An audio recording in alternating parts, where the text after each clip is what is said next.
لڑکا جو نیا نیا ملحد ہوا ہے وہ یہ کہتا ہے کہ وہ ایکچولی حافظ قرآن بھی ہے اور عالم دین بھی ہے، کیونکہ اس کا کہنا یہ ہے کہ اصل علم جو ہے وہ تو سائنس کا علم ہے، اور یہ اسلام میں تو مختلف کہانیاں اور قصے اور بس یہی ہوتا رہتا ہے۔ تو اس نے اس کو چھوڑ کے اس نے ایسی تعلیم کی طرف گیا کالج میں جو وہ یہ سمجھتا ہے کہ یہ سائنسی تعلیم ہے، اس کو حاصل کرنا زیادہ ضروری ہے دنیا میں۔ یہ کچھ بات سمجھ میں نہیں آئی اس لڑکے کی، ہمیں فرمائیے آپ اچھا کیا کہیں۔ پہلی بات تو یہ ہے کہ لگتا ہے کہ وہ سائنس کو بھی نہیں سمجھتا پھر کہ اس کا یہ قدم اٹھایا کہنا یہی ہے کہ یہ سائنس کی طرف گیا وہ۔ بالکل، تو اس کا مطلب سائنس کو بھی، اگر سائنس کو بھی سمجھتا ہوتا تو اسلام کو کبھی نہ چھوڑتا، جی، کیونکہ اسلام سائنس کے بغیر ہو سکتا ہے، سائنس اسلام کے بغیر ہو ہی نہیں سکتی۔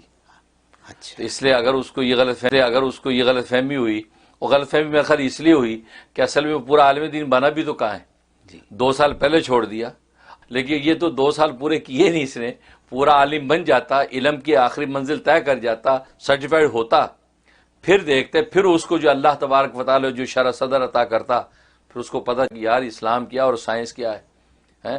اسلام کو دیکھ کے سائنس کا انکار، سائنس کو دیکھ کے اسلام کا انکار، یہ تو حماقت کے علاوہ کچھ بھی نہیں ہے، ایسا ہی لگتا کیونکہ نہ اسلام سائنس کو ڈینائی کرتا ہے اور نہ سائنس اسلام کو ڈینائی کر سکتی ہے۔ ہے۔ اور میں نے بتایا کہ اسلام سائنس کے بغیر چل سکتا ہے، لیکن جو ہے وہ سائنس اسلام کے بغیر نہیں چل سکتی۔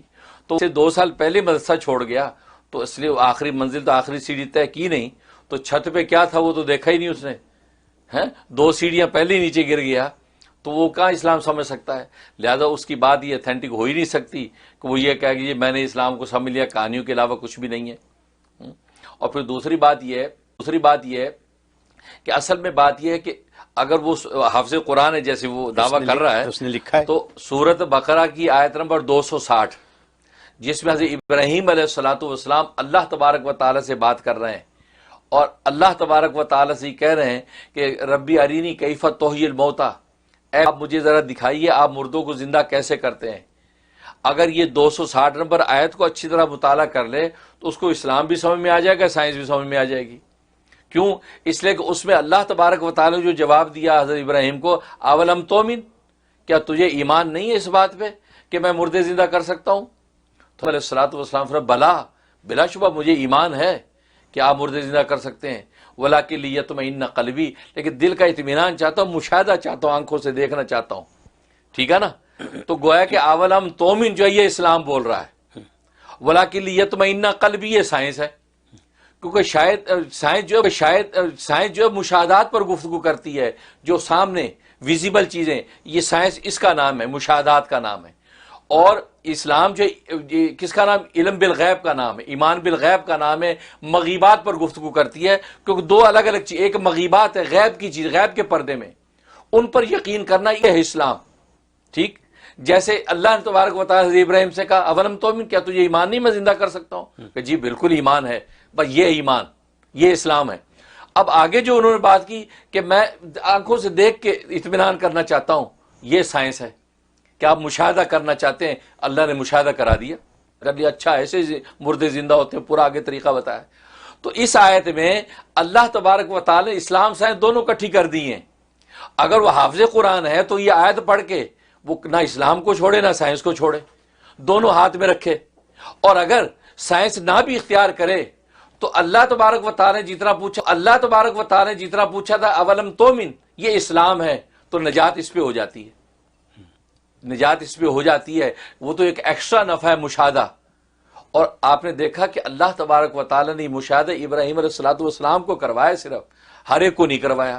اس کا مطلب اللہ تبارک و تعالی کے یہاں صرف وہ علم تومن جو ہے بس اتنا ایمان کافی ہے نجات کے لیے اور یہاں کے عبادات کے لیے، بس مزید مشاہدات جو ہے یہ تو سائنس کا جو کرائٹیریا ہر ایک کا اس کا اپروچ ضروری نہیں ہے۔ کسی کو اپروچ ہو جائے ذہی قسم ذہن نصیب، تو اگر یہ نوجوان کو وہاں تک اپروچ ہو رہی ہے بہت اچھا، لیکن اسلام کو ہاتھ سے کیوں جانے دیا؟ اس کا مطلب آپ نے کیا کیا؟ نقصان اٹھایا، ایک نفع اٹھانے کے لیے دوسرا نفع چھوڑ دیا، اور وہ نفع چھوڑ دیا جو نفع نجات کا ذریعہ تھا۔ لہذا کبھی بھی اسلام سائنس کو ڈینائی نہیں کرتا، کیونکہ اسلام تو مغیبات غیب کی چیزوں پہ گفتگو کرتا ہے۔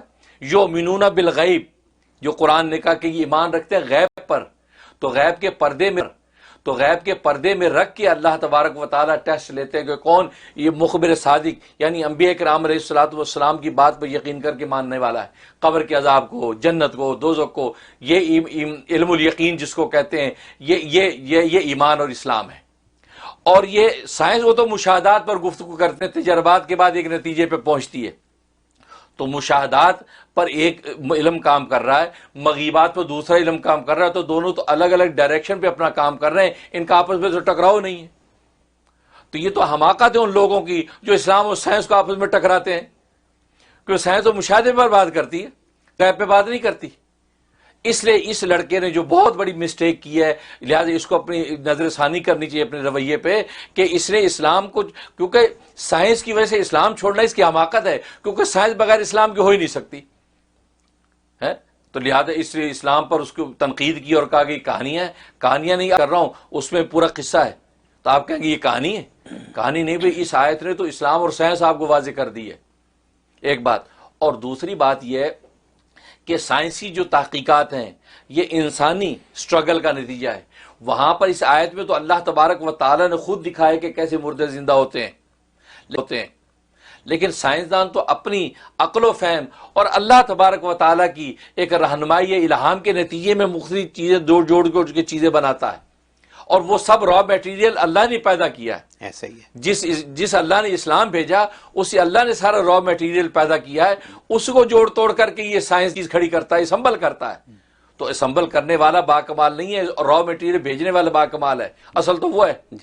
اب اس کے بعد ایک نتیجے پہ پہنچتا ہے، اور وہ نتیجہ بھی ایسا کہ اگلے 10 سال میں اس کو ڈینائی بھی کیا جا سکتا ہے، اس کو چیلنج کیا جا سکتا ہے، اور آپ دیکھتے ہیں ہر 10-20 سال کے بعد پہلی جو وہ تھیوری جو وہ جا کے ریجیکٹ ہو جاتی ہے۔